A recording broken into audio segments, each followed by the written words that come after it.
ಬ್ರೇಕ್ಫಾಸ್ಟನ್ನು ಮಾಡಿದ್ದೀವಿ. ಪಾರ್ಟಿ ವಿಚಾರಗಳನ್ನು ಚರ್ಚೆ ಮಾಡಿದ್ದೀವಿ. ಭಾಳ ಮುಖ್ಯವಾಗಿ 8ನೇ ತಾರೀಕು ಅಸೆಂಬ್ಲಿ ಶುರುವಾಗುತ್ತೆ. 8ನೇ ತಾರೀಕು ಅಸೆಂಬ್ಲಿ ಶುರುವಾಗೋದ್ರಿಂದ 2 ವಾರ ನಡೀತದೆ.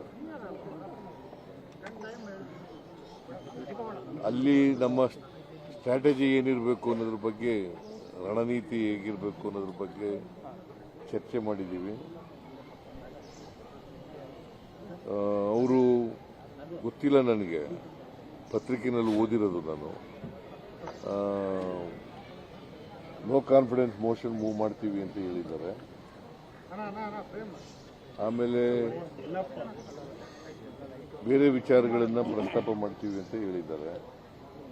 ಅವೆಲ್ಲನೂ ಕೂಡ ನಾವು ಸರ್ಕಾರ ಬಹಳ ಅಗ್ರೆಸಿವ್ ಆಗಿ ಎದುರಿಸ್ತಕ್ಕಂಥ ಕೆಲಸವನ್ನು ಮಾಡ್ತೀವಿ. ಅವರು ಯಾವುದೇ ವಿಚಾರ ಪ್ರಸ್ತಾಪ ಮಾಡಿದ್ರು ಕೂಡ ಬಿಜೆಪಿ ಜೆಡಿಎಸ್ನವರು ಒಟ್ಟಾಗಿ ಎದುರಿಸಬೇಕು ಅಂತೇಳಿ ಈಗಾಗಲೇ ಮಾತುಕತೆ ನಡೆಸಿದ್ದಾರೆ. ಕುಮಾರಸ್ವಾಮಿ, ಅಶೋಕ ಮತ್ತು ಇತರ ಮುಖಂಡರುಗಳು ಎಲ್ಲರೂ ಕೂಡ ಮಾತಾಡಿದ್ದಾರೆ. ನಾವು ಕೂಡ ಅಸೆಂಬ್ಲಿ ನಡೆಸೋದು ಈ ರಾಜ್ಯದ ಸಮಸ್ಯೆಗಳನ್ನು ಚರ್ಚೆ ಮಾಡಲಿಕ್ಕೋಸ್ಕರ. ರಾಜ್ಯಗಳ ಸಮಸ್ಯೆಗಳ ಬೇಜಾರಾಗಿ ಸಮಸ್ಯೆಗಳನ್ನು ಬಗೆಹರಿಸ್ತಕ್ಕಂಥ ಪ್ರಾಮಾಣಿಕ ಪ್ರಯತ್ನವನ್ನು ಮಾಡಿದ್ದೇವೆ. ಅದು ಕಬ್ಬಿನ ವಿಚಾರ ಇರ್ಬೋದು, ವಿಷಯ ಇರ್ಬೋದು, ಅಥವಾ ಮೆಕ್ಕೆಜೋಳದ ವಿಷಯ ಇರ್ಬೋದು. ಈ ವಿಚಾರಗಳನ್ನು ರೈತರಿಗೆ ನಮ್ಮ ಸರ್ಕಾರ ಯಾವಾಗಲೂ ಕೂಡ ರೈತರ ಪರ ಇರ್ತದೆ. ನಾನು ಕಬ್ಬು ಬೆಳೆಗಾರರ ಜೊತೆಲೂ ಮಾತಾಡಿದೆ, ಇಡೀ ದಿನ ಮಾತಾಡಿದೆ. ಕಬ್ಬು ಫ್ಯಾಕ್ಟರಿಯವ್ರ ಜೊತೆ ಮಾತಾಡಿದೆ, ರೈತರ ಮುಖಂಡರುಗಳ ಜೊತೆ ಮಾತಾಡಿದೆ. ಅದಕ್ಕೆ ಒಂದು ಅಂತಿಮ ರೂಪ ಕೊಡ್ತಕ್ಕಂಥ ಕೆಲಸವನ್ನು ಮಾಡಿದ್ದೀವಿ. ಸರ್ಕಾರದಿಂದ 1 ಟನ್ ಕಬ್ಬಿಗೆ 50 ರೂಪಾಯಿ ಕೊಡಬೇಕು ಅಂತಲೂ ಕೂಡ ತೀರ್ಮಾನ ಮಾಡಿದ್ದೀವಿ. ಸೊ ಅದು ಎಷ್ಟು ಕಬ್ಬು ಹರಿತಾರೆ ಅದರ ಮೇಲೆ ಡಿಪೆಂಡ್ ಆಗ್ತದೆ. ಆಮೇಲೆ ಮೆಕ್ಕೆಜೋಳದ ಬಗ್ಗೆನೂ ಕೂಡ ಮಾತಾಡಿದ್ದೀವಿ.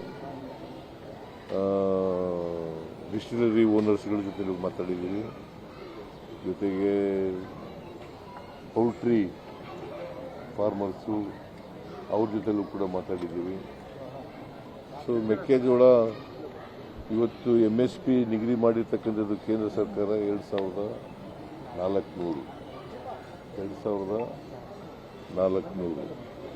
ಮಾರುಕಟ್ಟೆಯಲ್ಲಿ 1900, 2000, 2100 ಈ ಥರ ಓಪನ್ ಮಾರ್ಕೆಟ್ನಲ್ಲಿ ಬೆಲೆ ಇದೆ. ಸೊ ಅದರಿಂದ ರೈತರಿಗೆ MSP ದರದಲ್ಲಿ ಕೊಡಲಿಕ್ಕೆ ನಾವು ಡಿಸ್ಟಿಲರಿ ಓನರ್ಸ್ನು ಕೂಡ ಒಪ್ಪಿಸಿದ್ದೀವಿ ಕೊಂಡ್ಕೊಳ್ಳಲಿಕ್ಕೆ. ಯಾಕಂದರೆ ಇವರು ಪೌಲ್ಟ್ರಿ ಫಾರ್ಮರ್ಸು, ಅವರು ಕೂಡ ಸುಮಾರು ಮೋರ್ ದೆನ್ 20 lakhs ಮೆಟ್ರಿಕ್ ಟನ್ನನ್ನು ಕೊಂಡ್ಕೊಳ್ತಾರೆ. ಯಾಕಂತಾರೆ MSP ಕೇಂದ್ರ ಸರ್ಕಾರ MSP ನಿಗದಿ ಮಾಡುವಾಗ ಏನಂತ ಹೇಳಿದೆ ಅಂತಂದರೆ, ನಾವು ಪಬ್ಲಿಕ್ ಡಿಸ್ಟ್ರಿಬ್ಯೂಷನ್ ಸಿಸ್ಟಮ್ ಮೂಲಕ PDS ಮೂಲಕ ಇಲ್ಲಿ ಉಪಯೋಗಿಸೋಕ್ಕಾಗಲ್ಲ. ಯಾಕಂತಂದರೆ ಅವರು ಉಪಯೋಗಿಸಿ ಅಂತ ಹೇಳ್ತಾರೆ, ಇಲ್ಲಿ ಉಪಯೋಗಿಸೋಕ್ಕಾಗೋದಿಲ್ಲ ನಾವು PDS ಮೂಲಕ. ಸೊ ಅದಕ್ಕೋಸ್ಕರ MSP ನಿಗದಿ ಮಾಡಿರೋದು ಅವರು. ನಾವು ಈ MSP ರೈತರು ಕೊಡಲೇಬೇಕು ಅಂತ ಹೇಳಿ ಹಠ ಹಿಡಿದಿದ್ದಾರೆ. ಸೊ ಅದರಿಂದ ರೈತರಿಗೆ ಸಹಾಯ ಮಾಡಬೇಕು ಅಂತೇಳಿ ಮಾಡ್ತಾ ಇದ್ದೀವಿ. ಆಮೇಲೆ ಡಿಸ್ಟಿಲರಿ ಓನರ್ಸ್ ಇದ್ದಾರಲ್ಲ, ಅವರು ನೇರವಾಗಿ ರೈತರಿಂದ ಖರೀದಿ ಮಾಡೋದು. ಫೆಡರೇಷನ್ನು, ಮಾರ್ಕೆಟಿಂಗ್ ಫೆಡರೇಷನ್ನು ಸಹಾಯ ಮಾಡ್ತದೆ. ಆಮೇಲೆ ಪೌಲ್ಟ್ರಿ ಫಾರ್ಮರ್ಸು ಅವರು ಕೂಡ ಖರೀದಿ ಮಾಡ್ತಾರೆ. KMF ಖರೀದಿ ಮಾಡ್ತದೆ. ಈ ಕೋಳಿ ಆಹಾರ PDS ಇದನ್ನೇ ಮೆಕ್ಕೆಜೋಳನೇ ಉಪಯೋಗಿಸೋದು. ಆಮೇಲೆ ಪಶು ಆಹಾರನೂ ಕೂಡ ಮೆಕ್ಕೆಜೋಳನೇ ಉಪಯೋಗಿಸೋದು. ಸೊ ಇವೆರಡೂ ಕೂಡ ಮೇಜರ್ ಆಗಿ ಈ ಸಾರಿ ರೈತರು ಹೆಚ್ಚಾಗಿ ಬೆಳೆದಿದ್ದಾರೆ ಮೆಕ್ಕೆಜೋಳನ. ಹೆಚ್ಚು ಪ್ರದೇಶದಲ್ಲೂ ಕೂಡ ಮೆಕ್ಕೆಜೋಳ ಬೆಳೆದಿದ್ದಾರೆ. ಸೊ ಸುಮಾರು 54ರಿಂದ 55 ಲಕ್ಷ ಮೆಟ್ರಿಕ್ ಟನ್ ಉತ್ಪಾದನೆ ಆಗ್ಬೋದು ಅಂತ ಅಂದಾಜಿದೆ. 54ರಿಂದ 55 ಲಕ್ಷ ಮೆಟ್ರಿಕ್ ಟನ್ ಮೆಕ್ಕೆಜೋಳ ಉತ್ಪಾದನೆ ಆಗಬೇಕು ಅಂತ ಇದೆ. ಸೊ ಒಟ್ಟಾರೆಯಾಗಿ ಪೌಲ್ಟ್ರಿ ಅವರು ಒಂದು 20 ಲಕ್ಷಕ್ಕಿಂತ ಜಾಸ್ತಿ ಮಾಡ್ತಾರೆ. ಆಮೇಲೆ ಪಶು ಆಹಾರ ಅದಕ್ಕೆ ಒಂದು 4-5 ಲಕ್ಷ ಆಗ್ತದೆ. ಸೊ ಇವರು 7ರಿಂದ 10 ಲಕ್ಷದವರೆಗೆ ಯಾರು ಎಥನಾಲ್ ಮಾಡೋಕ್ಕೆ ಉಪಯೋಗಿಸ್ತಾರೆ. ಸೊ ಇದನ್ನೆಲ್ಲ ಕೇಂದ್ರ ಸರ್ಕಾರ ಮಾಡಬೇಕಾಗಿರೋದು. ಈ ಎಥನಾಲ್ ಹಂಚಿಕೆ ಮಾಡೋರು ಕೇಂದ್ರ ಸರ್ಕಾರ. ಆಮೇಲೆ MSP ನಿಗದಿ ಮಾಡೋರು ಕೇಂದ್ರ ಸರ್ಕಾರ, FRP ನಿಗದಿ ಮಾಡೋರು ಕೇಂದ್ರ ಸರ್ಕಾರ. ಆಸ್ ಇಫ್ ದಟ್ ಕೇಂದ್ರ ಸರ್ಕಾರದವರು ನಮ್ದೇನು ಜವಾಬ್ದಾರಿನೇ ಇಲ್ಲ ಅನ್ನೋ ಥರ ಮಾತಾಡ್ತಾರೆ. ಇಲ್ಲ, ಅದಕ್ಕೆ ಸಂಸದರ ಮೀಟಿಂಗ್ ಕರಿಬೇಕು ಅಂತ ಮಾತಾಡಿದ್ದೀವಿ ನಾವು. ಮೋಸ್ಟ್ ಲೈಕ್ಲಿ 8ನೇ ನಾವು ಮೊದಲನೇ ಸಾರಿ ಶುರುವಾಗುತ್ತಲ್ಲ ಅವತ್ತು ಹೌಸು ಅಡ್ಜನ್ ಆಗ್ತದೆ ಅಂತೇಳಿ ಅಂದ್ಕೊಂಡಿದ್ದೀವಿ. ಸಿಟ್ಟಿಂಗ್ ಮೆಂಬರು ನಮ್ಮ ಮೇಟಿಯವರು ಸಿಟ್ಟಿಂಗ್ ಮೆಂಬರ್ ಆಗಿದ್ದರು. ಅವರು ಕಾಲ ಆಗಿರೋದ್ರಿಂದ ಅಡ್ಜನ್ ಆಗ್ಬೋದು ಅಂತಕ್ಕಂಥ ಅನಿಸಿಕೆಯನ್ನು ಇಟ್ಕೊಂಡಿದ್ದೀವಿ. ಅವತ್ತೇ ಕರಿಬೇಕು ಅಂತ ಅಂದ್ಕೊಂಡಿದ್ದೀವಿ. ಯಾಕಂತಂದರೆ ಪಾರ್ಲಿಮೆಂಟ್ನಲ್ಲಿ ಎಲ್ಲ ಸದಸ್ಯರುಗಳಿರ್ತಾರೆ, ನಮ್ಮ ಪಾರ್ಲಿಮೆಂಟ್ ಮೆಂಬರ್ಸು ಕರ್ನಾಟಕದವರು. ಅಲ್ಲಿ ಕರೆಯೋಣ ಅಂತ ಅಂದ್ಕೊಂಡಿದ್ದೀವಿ. ಸೊ ಪಾರ್ಟಿ ಹೈಕಮಾಂಡ್ ನಾಯಕರನ್ನು ಭೇಟಿ ಮಾಡ್ತೀರಾ ಸರ್? ಪಾರ್ಟಿ ಹೈಕಮಾಂಡ್ ನಾಯಕರನ್ನ ಭೇಟಿ ಆಗ್ತೀರಾ ಸರ್? ಸಮಯ ಸಿಕ್ಕಿದ್ರೆ ಅವರು ನಮಗೆ ಅಪಾಯಿಂಟ್ಮೆಂಟ್ ಕೊಟ್ಟರೆ ಭೇಟಿ ಆಗ್ತೀವಿ. ವೇಣುಗೋಪಾಲ್ ಅವ್ರನ್ನೇನಾದ್ರೂ ಭೇಟಿ ಆಗ್ತೀರಾ ಮಂಗಳೂರಲ್ಲಿ? ನಾಳೆ ಹೌದು, ಒಂದೇ ಫಂಕ್ಷನ್ ಅಲ್ಲಿ ಇರ್ತೀವಿ. ವೇಣುಗೋಪಾಲ್, ನಾನು 4ನೇ ತಾರೀಕು ಅಲ್ಲ ಸರ್, 4ನೇ ತಾರೀಕು ನಾಳೆ ಬುಧವಾರ ಮಂಗಳೂರು 3ನೇ ತಾರೀಕು ಒಂದು ಫಂಕ್ಷನ್ ಇದೆ ಮಂಗಳೂರಿನಲ್ಲಿ. ಆ ಫಂಕ್ಷನಲ್ಲಿ ನಾನು ವೇಣುಗೋಪಾಲ್ ಅವರು ಕೂಡ ಇಬ್ಬರು ಅತಿಥಿಗಳಾಗಿ ಹೋಗ್ತಾ ಇದ್ದೀವಿ. ಅದರಿಂದ ಅಲ್ಲಿ ಭೇಟಿಯಾಗೋ ಸಾಧ್ಯತೆ ಇದೆ. ಸರ್, ನಿಮ್ಮ ಮನೆ ಬ್ರೇಕ್ಫಾಸ್ಟ್ಗೂ ಇವ್ರ ಮನೆ ಬ್ರೇಕ್ಫಾಸ್ಟ್ಗೂ ಏನು ಸರ್ ವ್ಯತ್ಯಾಸ? ಪೊಲಿಟಿಕಲ್ ಮೆನು ಮತ್ತೆ ಇದ್ರ ಮೆನು ಫುಡ್ ಸರ್ ಏನು ವ್ಯತ್ಯಾಸ ಇದೆ ಸರ್?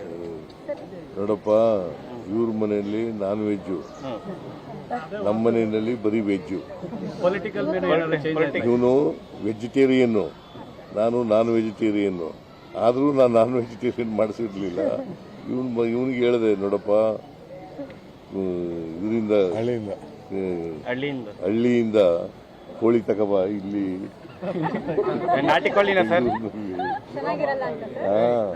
ಒರಿಜಿನಲ್ ಸಿಗೋದಿಲ್ಲ ಅಂತ. ನಾಟಿ ಕೋಳಿ ಕನಕಪುರ ಕೋಳಿನೇ ಇರಬೇಕು. ನೀನು ತಿಂತೀಯಾ?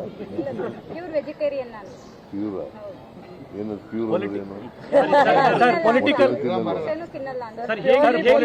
ಸರ್, ಈಗ ಇದನ್ನ ಹೊರತುಪಡಿಸಿ ಕ್ಯಾಬಿನೆಟ್ ರೀಶಫಲ್ ನಾಯಕತ್ವ ಬದಲಾವಣೆ ವಿಚಾರ ಸರ್, ಕ್ಯಾಬಿನೆಟ್ ರೀಶಫಲ್ ನಾಯಕತ್ವ ಬದಲಾವಣೆ ವಿಚಾರವಾಗಿ ಏನಾದ್ರು ಚರ್ಚೆ ಆಯ್ತಾ ಸರ್ ನಿಮ್ಮಿಬ್ಬರ ಮಧ್ಯೆ?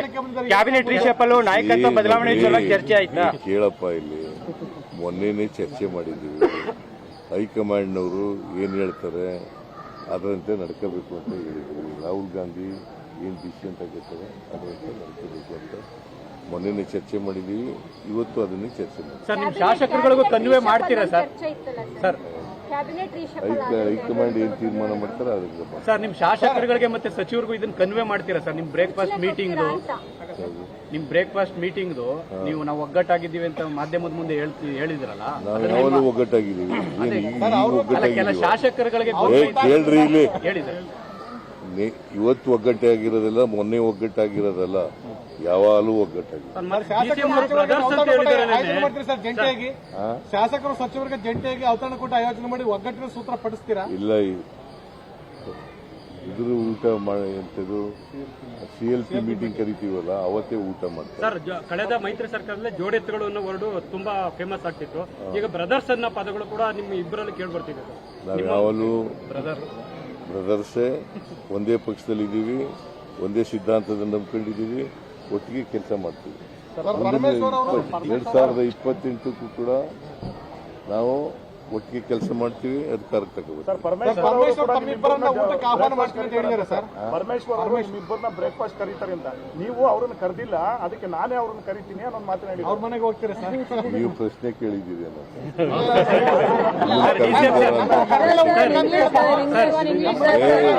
ನಿಮ್ಮ ಪ್ರಶ್ನೆಗಳೆಲ್ಲ ನನಗೆ ಗೊತ್ತಾಗಿದೆ.